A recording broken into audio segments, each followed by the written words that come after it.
somatosensory. Question is, where are we? And this is a section through the thalamus. And how do we know? Well, we've got this really sort of easily identifiable finger-like projection here. Once you start looking at thalamus some more, this will be quite recognizable to you. And this is our VPM and VPL of the thalamus. And that is precisely, when you go to your pathways diagram, what we need to be able to find at the level of the thalamus. Importantly,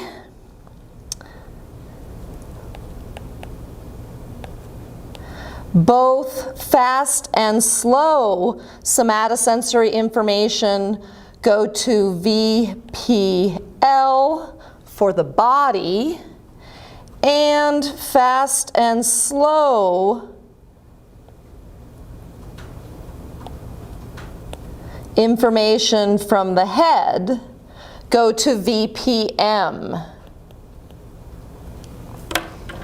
So the structures for fast somatosensory information from the body, that's going to VPL.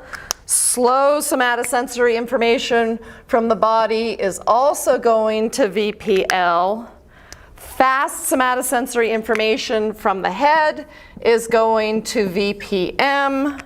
And slow somatosensory information from the head is going to VPM.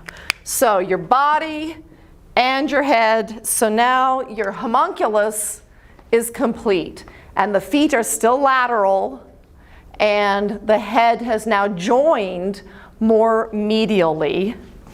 Importantly, does this information in VPM and VPL originate from the ipsilateral side of the head and the body or the contralateral side? Pause if you need to. They're both contra.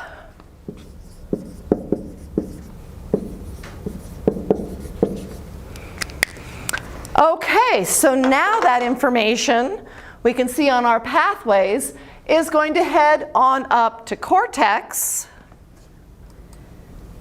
And that's on this last slide, or this next slide.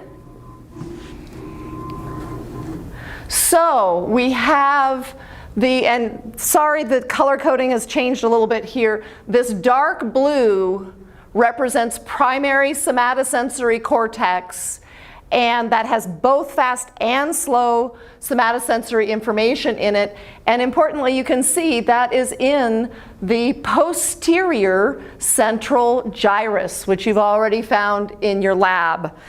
And that's the view from the lateral side. If you look at the medial side, it spills over onto that medial surface, and we still have a homunculus, so there's still a map of the body here, and the feet are going to be located on this medial surface.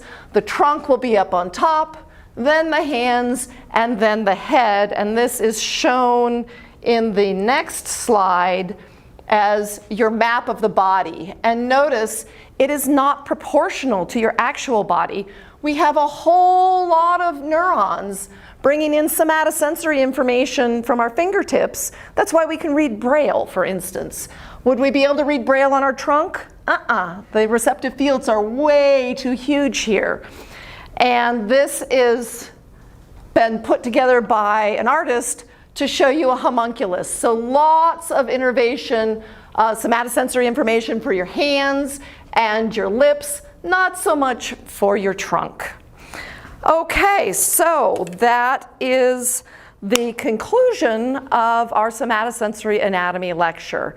It's important to remember, though, this distortion, because that tells you the areas that have a whole lot of innervation density, so that you need more space here because there's lots and lots of neurons involved in processing that information from the hands and the lips.